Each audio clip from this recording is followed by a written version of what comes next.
We are holding in on the Maimah Vayishlach Yehoshua. It's an ois base halfway down the ois. So explaining that the avodas Hashem in the mitzvah of conquering Eretz Yisrael, that there's a difference between conquering the whole Eretz Yisrael versus that of Yericho. The difference between the Meraglim that Moshe sent and the Meraglim that Yeshua sent.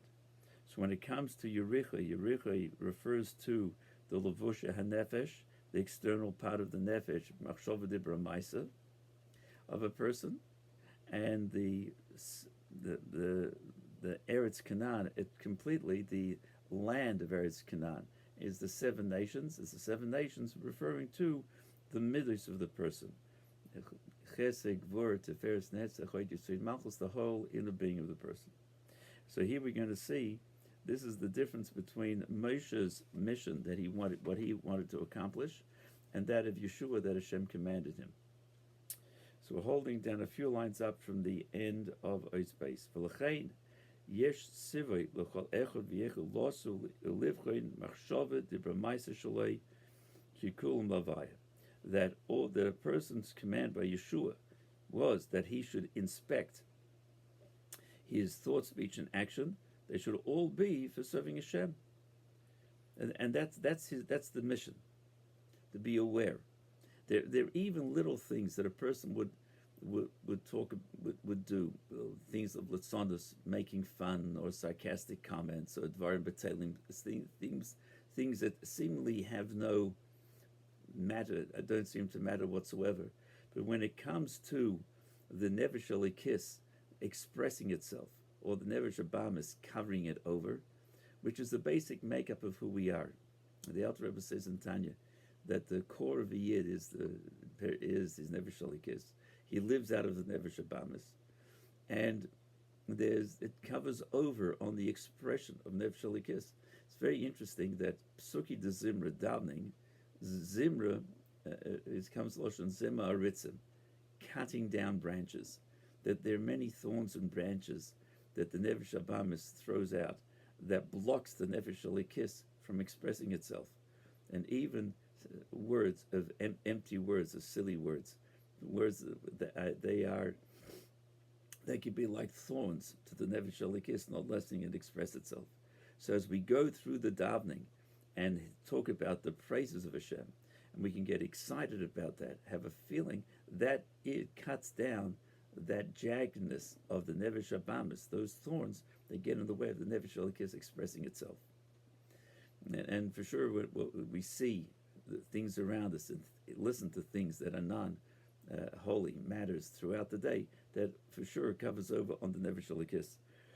And so there's things that we do, say, and think about that block the godly soul from shining through. And this is the command that Yeshua said to the Yidden, and it was commanded by Hashem. Inspect your Richi, inspect your own Yerichi, the gateway to Eretz Yisrael, the gateway meaning of bringing out the love for Hashem and the understanding in Hashem. The battleground is the thought, speech, and action.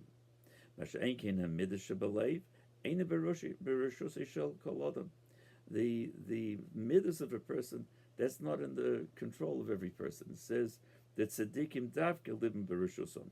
It says davka that tzaddikim, their hearts are in their control. Meaning to say, not that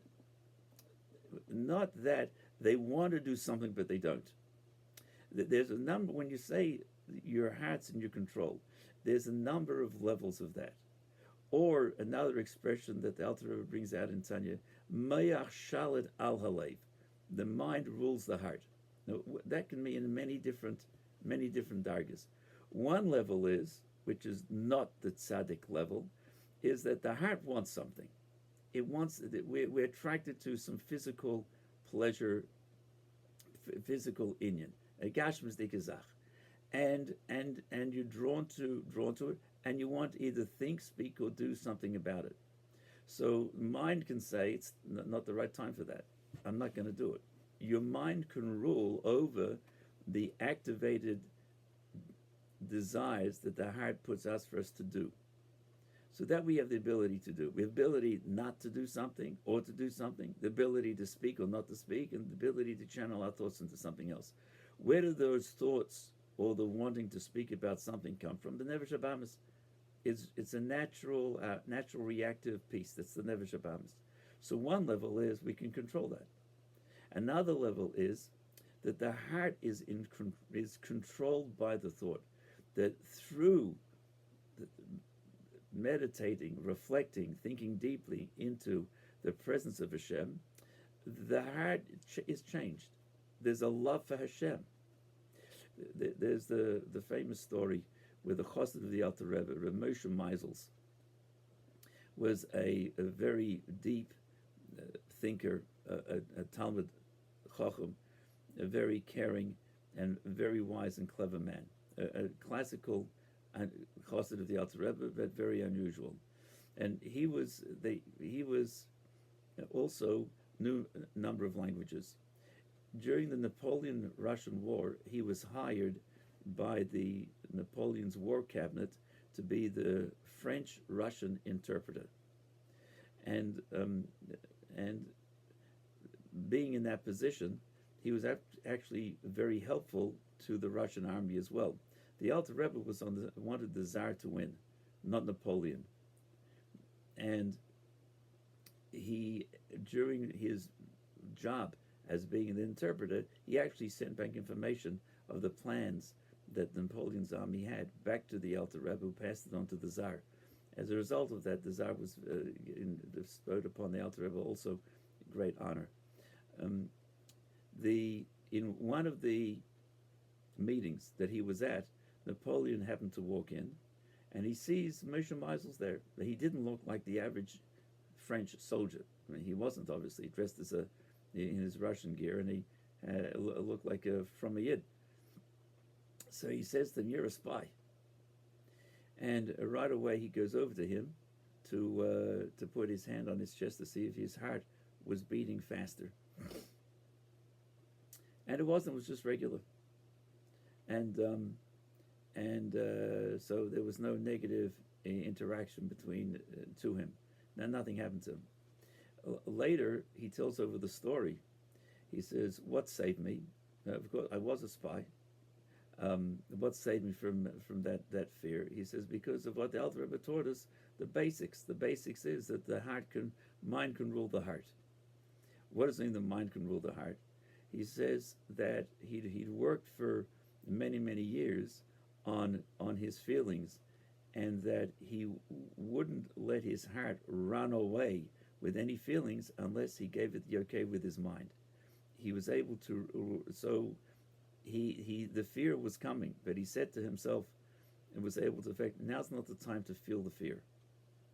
And was able to, later when Napoleon left and he went home, he went back to his apartment and he collapsed in fear. Then he had to let it out. But the ability to rule over and not let that natural Nefesh Habahamis expression rule the person, that's a deeper level of mind ruling the heart. And then you have the tzaddik that not only is able to do that, but all of the desires and pull towards physical matters have been turned around, and he only has a love for Hashem. So this is by tzaddikim. They're able to accomplish that, and certain souls have been born with this capability, and certain souls not. So, and the vast majority of Yidden are not in this category. That's why tzaddikim are very few in the world, always have been. And you have the average person is what the Alter Rebbe speaks to in the Tanya of the Avodas of the Beinoni. And this is what the Shem commanded Yeshua for Klal Yisrael. This is your mission. The average person's got to make sure that the Machshava de Bramaisa is in check. Mashen kein tzaddikim, it's libam bereshusam v'lechein b'maragim shesholach Moshe loser es kol haaretz liv es hamidus shekum lavaya. Therefore, the maragim that Moshe sent, that he had to check out the whole of Eretz Canaan, which means to inspect the midos, that a person's midos should be only to Hashem. His love for Hashem should be, love should only be to Hashem.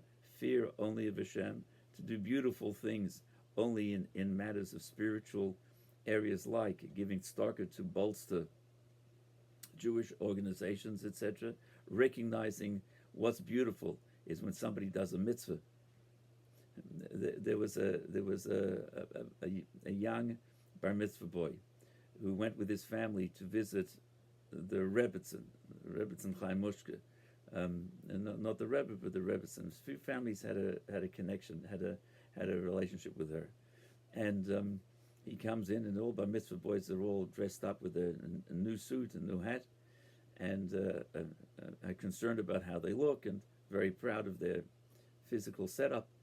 And anyway, later, the Rebbetzin called up the mother and complimented her about his son. But she said the derech eretz that he had when he came to visit her was what she saw was shining out. So she didn't compliment him on how nice the hat looked or how well the suit fit, but what was beautiful was his derech eretz. That's the look of a tzaddik. What's beautiful is the ruchnis that there is in something that we see. The average person sees the gashmis, so it becomes work to look past that. But for a tzaddik, there's libam b'rishusam, and therefore by Moshe Rabbeinu says shlach l'cha l'daytecha, you send because it's on you. He says ani eini mitzavalach, I'm not going to command you to do that. Ki avoda the kibush amidus b'shleimus, because the avoda to completely overcome and to conquer the midos, this is dafka al yedei gilui b'chinas Moshe. That's dafka because Moshe Rabbeinu, on being such a high level as he received the Torah from Hashem, he was a tzaddik that lifted the Yidden out and did all the miracles he did from the Makkos through receiving the Torah and all the 40 years in the Midbar, all of what he did, then that the koyach to overcome and turn the midas around completely, that's from the Moshe Rabbeinu level. He says, "Va'einu shavel kol nefesh," but it's not equal for every person to be able to do. So when Moshe Rabbeinu, the Yidden came to Moshe and said, "We need spies," and Moshe thought to himself, "Okay, let's do that." And internally he was thinking, "Okay, we can get every Yid to be able to reach this level of being a tzaddik, of conquering his midas." That's why he wanted to send the spies, to give that koyach for Yidden to be able to turn around the midas of Nefesh Abamis completely, to have that koyach. He says, but that wasn't the avodah for everybody. So when Yeshua took over, it was a lower level, but more in relationship to every single person, to be able to work the machshov dibur ma'aseh. At the same time, we can work to change our feelings, attitude, outlook, and feelings, and to create and develop within us what is beautiful, what should I love, what should be more attractive, to work with those midas as well.